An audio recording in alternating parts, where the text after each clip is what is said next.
जो फर्जी रूप से वोटिंग करते हैं या जो लोग फर्जी वोटिंग करवाते हैं, केवल इस एसआईआर का विरोध वही लोग कर रहे हैं जिनको ये डर लग रहा है कि अब हम फर्जी वोट नहीं कर पाएंगे, इसलिए उनके माथे से पसीना टपक रहा है।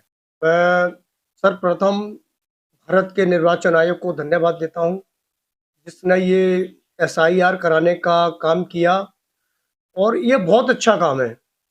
ये पूरे देश को समझना चाहिए और ये अति आवश्यक काम था, क्योंकि इन वोटर लिस्टों में कई लोग मृत भी हो चुके हैं, कई लोगों की शादियां भी हो चुकी हैं, किनके वोट कटने हैं, किनके बढ़ने हैं। ये काम बहुत अति आवश्यक काम है। जैसे मैं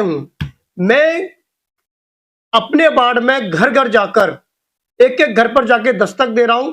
मैं अब तक लगभग 2500 घरों पर पहुंच चुका हूं। तो जिसके घर में जैसे 8 सदस्य हैं तो वोट मिल रहे हैं केवल 2 जनों के, तो हम वो 6 लोगों को वोट बढ़ाने का प्रयास भी करेंगे और बढ़ेंगे भी।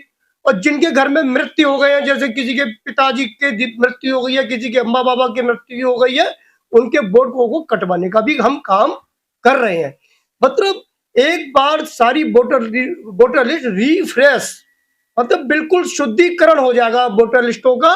और इससे अतिरिक्त जो बोझ वोटर लिस्टों पे चला आ रहा है, जो व्यक्ति है नहीं या शिफ्टिंग हो गई, उनके नाम भी बराबर निरंतर वोटर लिस्टों में चले आ रहे हैं, वो नाम वहां से हटेंगे और नए नाम जुड़ेंगे। उससे सभी जनमानस को लाभ होगा। किसी प्रकार किसी का अतिरिक्त वोट किसी का नहीं कटेगा, ना कटने वाला है।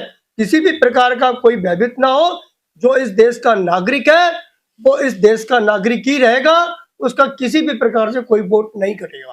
कई वोटर लिस्टों में ये देखा था, एक एक आदमी के 4-4 वोटर लिस्टों में नाम है। डुप्लीकेसी है कई जगहों की, कई परिवारों की डुप्लीकेसी है। वो नाम कट रहे हैं, हम लोग चिन्हित कर रहे हैं, उनको एक ही वोटर लिस्ट में लाने का प्रयास कर रहे हैं और एक ही जगह नाम उनका रहेगा केवल। इसलिए लोग विपक्ष क्यों परेशान है? विपक्ष केवल इसलिए परेशान है कि जो फर्जी वोटर है, जिनका कोई अता पता नहीं है, जो फर्जी रूप से वोटिंग करते हैं या जो लोग फर्जी वोटिंग करवाते हैं, केवल इस एसआईआर का विरोध वही लोग कर रहे हैं जिनको ये डर लग रहा है कि अब हम फर्जी वोट नहीं कर पाएंगे, इसलिए उनके माथे से पसीना टपक रहा है।